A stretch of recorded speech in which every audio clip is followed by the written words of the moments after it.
je vais te donner les 4 raisons qui feront que tu auras un refus auprès de la banque.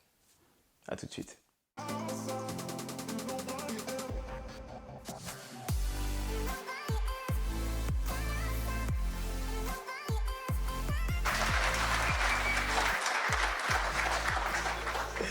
Plus sérieusement, mon ambitieux, mon ambitieuse, j'espère que tu vas bien. J'espère que tu passes un bon moment avec moi et aujourd'hui, nous allons parler de quelque chose qui fâche, les refus. Je vais t'expliquer les 4 raisons pour lesquelles tu auras un refus auprès de la banque. D'accord? Donc je t'invite vraiment à rester jusqu'à la fin de la vidéo. Mais avant ça, je vais me présenter parce que peut-être que tu ne me connais pas encore. Donc je me présente à toi. Roméo, je suis courtier en prêt immobilier, investisseur, marchand de biens et je forme également des personnes dans l'investissement locatif. Et cette chaîne elle a pour but de te mettre un bon coup de pied aux fesses qui va te permettre donc du coup de pouvoir te lancer dans l'investissement locatif parce que jusqu'à présent tu as toujours eu des prétextes pour ne pas le faire et on va enlever chacun de ces prétextes-là de manière à ce que tu n'aies plus qu'une seule raison de le faire, ça soit de le faire, tout simplement. J'espère que j'aurai été clair là-dessus et je vais te laisser quelques instants pour pouvoir t'abonner et ensuite on va parler des raisons pour lesquelles tu n'auras pas ton prêt immobilier. Allez, je t'en prie, tu t'abonnes, tu coches la cloche de notification et ensuite tu auras un cadeau. Ça y est, c'est bon, je pense que tu viens tout juste de t'abonner, donc félicitations à toi. Bienvenue dans la famille des ambitieux. Et le premier cadeau que j'ai envie de t'offrir, il est très simple, c'est de prendre un rendez-vous téléphonique et ça totalement gratuitement sur les liens qui sont en dessous. Tu peux donc du coup programmer un rendez-vous téléphonique, je te rappelle, pendant une quinzaine de minutes et ça totalement gratuitement. Ok, la page de pub est enfin finie, on va pouvoir parler de choses sérieuses et de choses qui fâchent. C'est les raisons pour lesquelles tu vas avoir un refus. Je t'ai parlé de 4 raisons, mais tu sais quoi? Comme tu es encore là jusqu'à présent, je vais te donner même une 5e raison. Donc reste jusqu'à la fin de la vidéo pour que tu puisses connaître les raisons qui vont faire que tu vas avoir un refus. La première raison qui va faire que ton banquier va te dire non, c'est que ta situation n'est pas claire. D'accord? Quand je dis qu'elle n'est pas claire, ça signifie quoi?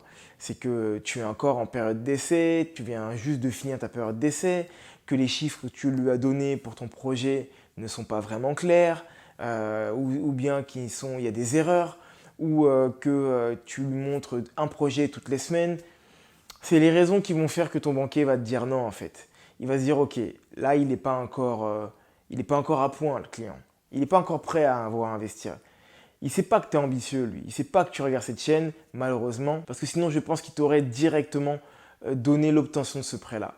Néanmoins, il faut que tu lui montres que tu sais de quoi tu parles. Donc la première chose c'est d'avoir une situation stable et claire. D'accord? Mon CDI il est fini depuis un mois. Je viens pour un immeuble, je viens pour un appartement et c'est ma première demande que je fais. Si tu me dis non, je veux que tu me dises pourquoi tu me dis non pour que je puisse venir d'une autre manière les prochaines fois. Ça, c'est un point qui est important, c'est de comprendre pourquoi ton banquier te dit non. Ensuite, en point numéro 2, c'est le manque d'apport, mon ambitieux. Si tu manques d'apport, tu ne pourras pas avoir ton projet. Donc, s'il te plaît, essaie d'avoir de l'apport. N'essaye pas en fait, et de l'apport pour ton projet, 10%, de manière à pouvoir couvrir les frais annexes et avoir aussi également de l'épargne après projet parce qu'il faut de l'épargne après projet, mon ambitieux. C'est important, surtout en 2022. En numéro 3, et oui, je ne suis pas le seul à en parler, BFM en parle tout le temps, c'est le taux d'usure, mon ambitieux. Le taux d'usure est un gros problème ces derniers temps, donc il faut que tu aies des stratégies qui soient adaptées par rapport à ça. Pour pouvoir faire baisser ton taux d'usure, il y a plusieurs manières, mais il y en a une qui est très simple, c'est de prendre une assurance en délégation. Donc de prendre une assurance qui va être externe à celle de la banque. Alors ne lui dis pas ça comme ça, dis-lui que tu vas prendre une assurance externe à lui, mais qui fait partie de son portefeuille d'assureur, parce qu'aujourd'hui les banques sont également assureurs ou assureuses, je ne sais pas comment on peut le dire, mais elles le sont en tout cas. Donc tu dis à ton banquier, ok, je ne prendrai pas l'assurance groupe, mais je vais prendre l'assurance externe qui appartient à ta marque. Et ça va faire baisser un petit peu le taux d'usure, en tout cas je l'espère. Et après, il y a encore d'autres moyens, mais pour ça, comme je te l'ai dit, je t'invite à rentrer en contact avec moi pour qu'on puisse en parler. En numéro 4, mais avant de parler du numéro 4, mon ambitieux, tu es encore là. tu me supportes et tu aimes ce que je dis. Donc, abonne-toi maintenant, tu t'es déjà abonné. Like, partage-le, mets un commentaire, fais ta BA, fais-moi plaisir, fais plaisir à l'algorithme également, s'il te plaît, mon ambitieux, pour que nous puissions continuer à échanger de cette manière, avec cette énergie et tout le reste. Donc, numéro 4, mon ambitieux. Numéro 4. Je l'ai dit 2 fois pour que tu puisses vraiment bien comprendre. Je dis encore une dernière fois. Numéro 4, ça va être le type de projet que tu vas avoir. Tu viens voir ton banquier avec un projet de résidence locative. Tu souhaites acheter un immeuble, mais tu n'es pas encore propriétaire de ta résidence principale. Mon ambitieux, c'est peut-être un choix de ta part. Tu décides de vouloir être locataire à vie ou de manière ponctuelle durant une durée déterminée. Néanmoins, ne pars pas avec un projet beaucoup trop ambitieux, même s'il rentre dans les clous. Parce que pour le banquier, ce qui rentre dans les clous, c'est de commencer par acheter sa résidence principale. D'accord? Et ça, c'est un point qui est important. Donc, tu n'as pas encore de résidence principale. Je te déconseille de partir vers un immeuble de rapport ou vers 4 ou 5 appartements d'un coup ou une maison sur laquelle tu vas faire une division, des trucs techniques en fait. Je ne vais pas dire compliqués, mais techniques qui vont faire peur à ton banquier et qui vont dire mais le jour où vous allez vouloir acheter, comment vous allez faire en fait? Tu vois?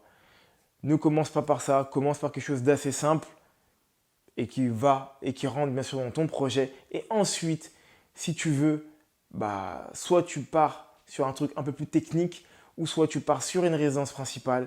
Ça te permettra de pouvoir rassurer le banquier par la suite également. Et en bonus, mon ambitieux, parce que tu veux rester jusqu'à la fin, tu as été conciliant et résilient, donc je te le donne, le numéro 5, et celui-ci, il est hyper important. Vraiment, je ne dis même pas ça pour teaser. C'est le dernier, il faut que je m'en rappelle, oui, c'est celui-ci, c'est avoir eu un refus antérieurement. Ça peut paraître bête ce que je vais te dire, ou peut-être un peu simplet. Mais si tu as eu un refus il y a moins de 3 mois, ne va pas voir ton banquier sur un nouveau projet parce que ton refus, il est encore là, il est encore étiqueté. Tu as encore une étiquette refus projet. Donc ne va pas le voir. Attends la fin d'un trimestre, attends 4 mois, attends 5 mois pour pouvoir aller le revoir à nouveau. D'accord? C'est vraiment le conseil que je peux te donner parce qu'en fait, lorsque tu as un refus, on va dire c'est comme si tu étais un petit peu marqué au fer rouge. Donc, essaye de faire en sorte d'attendre que la douleur s'atténue pour toi et pour le banquier et ensuite repars à la charge.